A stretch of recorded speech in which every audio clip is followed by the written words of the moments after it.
Il était une fois une princesse, une vraie princesse, comme dans les histoires. D'ailleurs, ça tombe bien, car nous sommes dans une histoire. Il était une fois donc une princesse qui habitait en haut d'une tour, seule, tout en haut, vous voyez, comme dans les contes. D'ailleurs, ça tombe bien, cette histoire, c'est un conte. Il était une fois donc une princesse qui vivait seule en haut d'une tour. Un peu classique, vous me direz. Mais bon, c'est une tour moderne, j'ai oublié.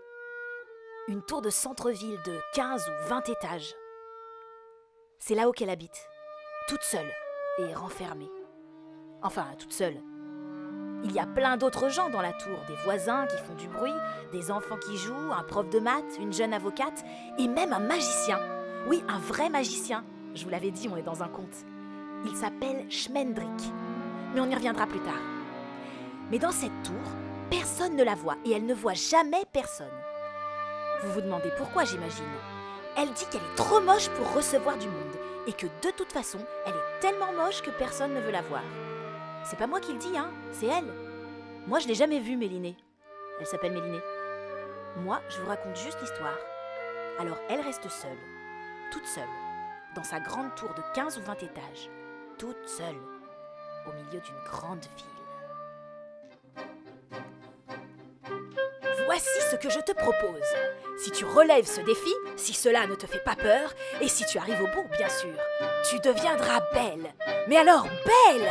Aussi vrai que je m'appelle Schmendrick le magicien. Je te promets que le soleil, les étoiles, la lune, on ne verra rien de plus lumineux que toi de par le monde.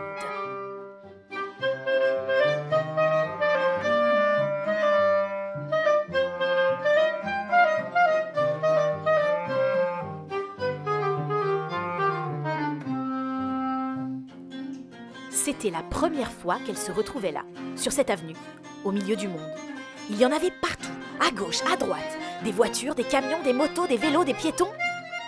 Elle regarde en haut, elle n'arrive pas à baisser son regard.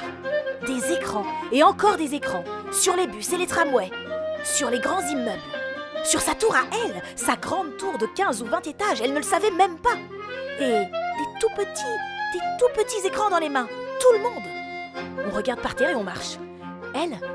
Elle a peur qu'on la regarde, qu'on remarque sa laideur. Elle baisse son visage, mais personne ne la regarde. C'est parce que je suis trop moche, c'est sûr, pense-t-elle. Tout à coup, Schmendrick s'arrête devant un bâtiment immense avec des lumières qui clignotent. C'est un grand magasin, lui dit-il. Il faut qu'on passe par là pour arriver à la gare. Mais je ne veux pas entrer là-dedans, lui répond Mélinée. Tout le monde va me voir. Mais personne ne te regarde, lui fait remarquer le magicien. Justement, c'est parce que je suis trop moche, lui dit la princesse. Et elle met sa capuche sur sa tête, pour se dissimuler. Ah non, non, dit Schmendrick. On avait dit, on y va la tête découverte.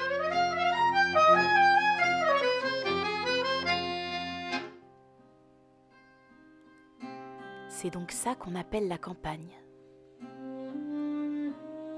Elle ne savait pas que cela existait. Enfin si, elle savait, mais elle avait du mal à l'imaginer. Elle ne se posait pas la question, en fait. Elle est ici, simplement face à l'inconnu. Et ce silence, c'est étrange. L'inverse de la ville, en quelque sorte. Là-bas, il y avait tellement de bruit que l'on n'entendait rien. Mais ici, il y a comme... oui, c'est ça, une inquiétante tranquillité.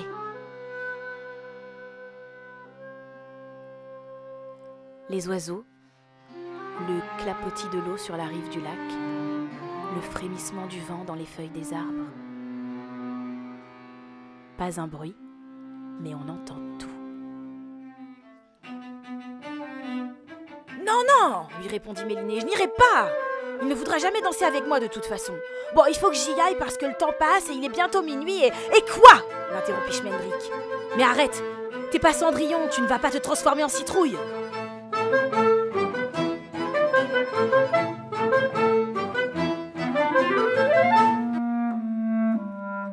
Et pour la première fois depuis elle ne sait plus, depuis toujours probablement, elle réalise qu'elle n'a pas pensé à sa laideur de la journée.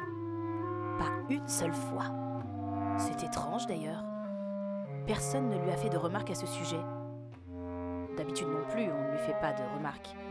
Mais d'habitude, elle ne parle à personne et personne ne lui parle, alors... Et là, elle est au milieu du monde, les gens rient en sa compagnie, et elle tient même la main de Lyre. Il la regarde en souriant. Alors elle ne veut plus rien entendre, plus rien savoir. Elle leur en veut à tous de lui avoir menti.